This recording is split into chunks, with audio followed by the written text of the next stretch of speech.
예배를 이렇게 준비해요. 하나님께 예배할 공간을 만들어요.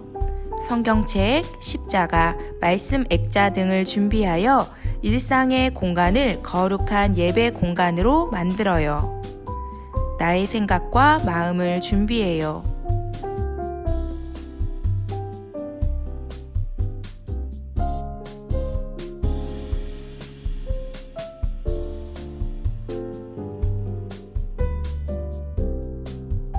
우리 가정의 주인 되신 하나님께 감사드리며 11월 둘째 주간 가정 예배를 하나님께 드립니다. 우리 가족을 예배의 자리로 불러주신 하나님께 감사하며 화면에 기도를 함께 드려요.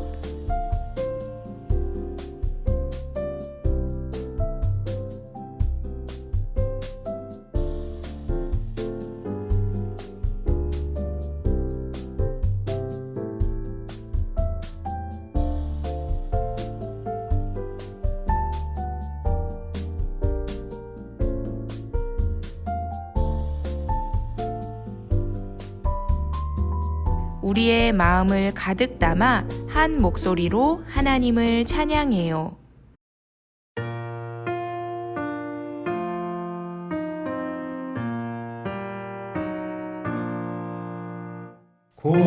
고요한 밤, 거룩한 밤, 어둠에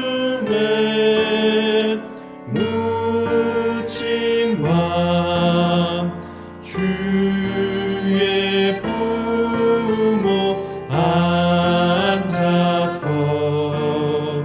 감사 기도 드릴 때 아기 잘도 잔다, 아기 잘도 잔다.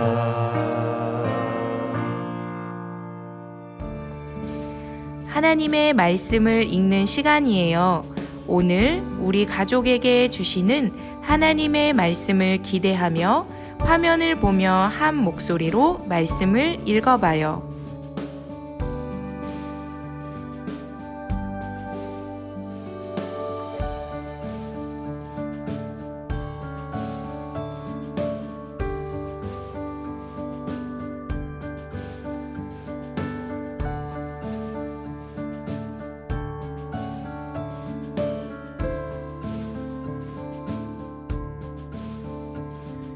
오늘 말씀에서는 어떤 하나님의 놀라운 이야기가 펼쳐질까요? 귀를 쫑긋 세우고 마음을 활짝 열고 성경 이야기를 들어봐요.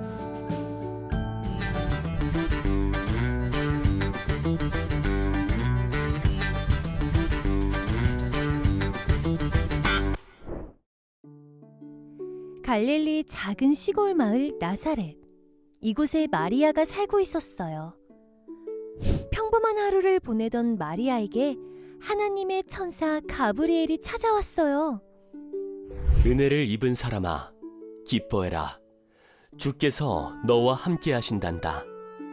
내가 잉태하여 아들을 낳으리니 그의 이름을 예수라 하여라.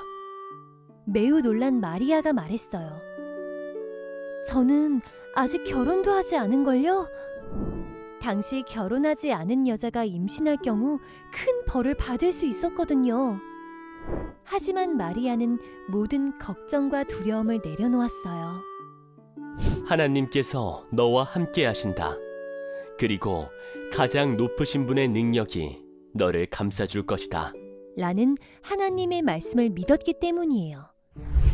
마리아는 하나님의 말씀을 믿고 순종했어요. 하나님께서는 지금도 마리아처럼 순종하는 제자를 찾고 계세요. 걱정, 고민을 모두 내려놓고 하나님의 말씀에 순종하는 예수님의 제자가 되어요. 샬롬! 오늘도 각 가정에서 예배의 자리를 지키며 가정교회를 세워나가기 위해 힘쓰는 성도 여러분께 하나님의 은혜가 풍성히 임하시길 소망합니다. 세상을 살다 보면 하나님의 뜻과 나의 뜻 사이에서 고민할 때가 많습니다. 하나님의 뜻이 나의 뜻과 다른 것을 분명히 알면서도 나의 욕심, 계획, 필요 때문에 내 뜻대로 선택하는 경우도 있습니다. 오늘 말씀에는 선택의 순간에서 온전히 하나님의 말씀에 순종하며 하나님의 뜻을 이룬 인물이 등장합니다. 바로 마리아인데요. 당시 유대 사회에서는 12세가 지나면 약혼을 했고 1년 동안 정혼 기간을 가졌습니다. 이러한 이스라엘의 좋은 풍습을 미루어 보아 마리아가 오늘날의 기준으로 완전한 성인이었다고 보기는 어렵습니다.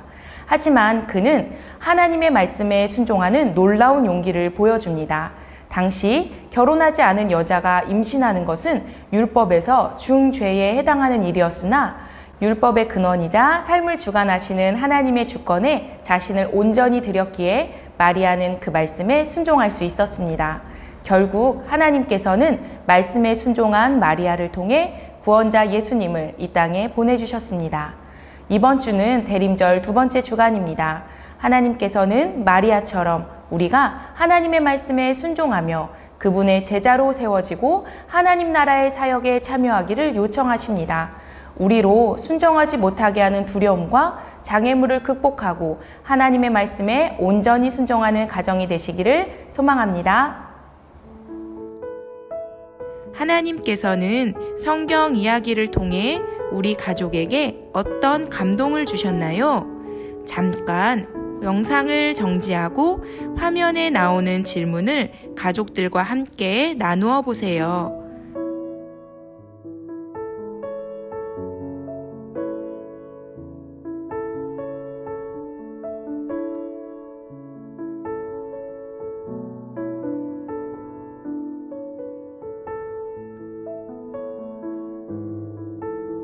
오늘 우리 가족에게 주신 하나님의 은혜를 기억하며 마음을 모아 기도하는 시간이에요. 화면을 보고 함께 기도드려요.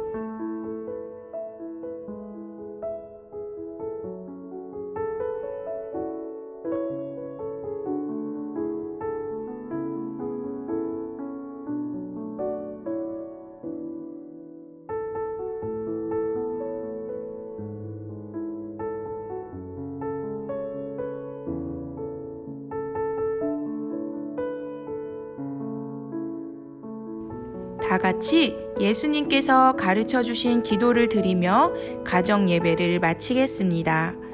하늘에 계신 우리 아버지, 아버지의 이름을 거룩하게 하시며 아버지의 나라가 오게 하시며 아버지의 뜻이 하늘에서와 같이 땅에서도 이루어지게 하소서. 오늘 우리에게 일용할 양식을 주시고 우리가 우리에게 잘못한 사람을 용서하여 준 것 같이 우리 죄를 용서하여 주시고 우리를 시험에 빠지지 않게 하시고 악에서 구하소서. 나라와 권능과 영광이 영원히 아버지의 것입니다. 아멘.